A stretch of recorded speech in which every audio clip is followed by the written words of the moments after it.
Faire une pêche multi-espèces, c'est pas toujours facile.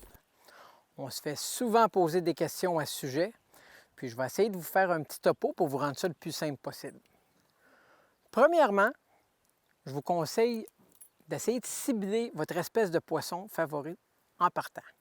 Par exemple, si on décide de cibler le doré, on va chercher des structures qui donnent des bonnes pentes qui permettent au poisson de se trouver dans le bas en attente de sa nourriture. Si on veut plutôt pêcher le brochet, par exemple, on va chercher des baies herbeuses, des baies marécageuses, des endroits où les brochets vont pouvoir se cacher, s'embusquer en attente de la proie. Si par contre vous décidez de pêcher le salmonidé, comme par exemple la truite grise, ça va nous prendre un équipement qui est un petit peu différent.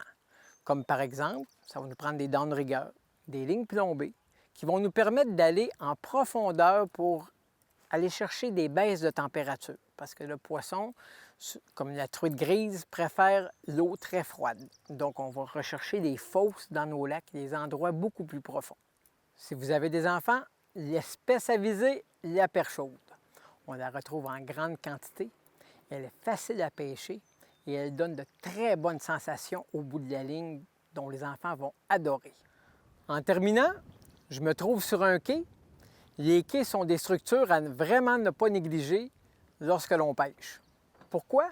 Parce qu'elles protègent le poisson du soleil, elles protègent aussi contre les prédateurs et elles leur permettent d'être embusqués en attendant que la nourriture se présente devant eux. Donc sur ce, bonne pêche!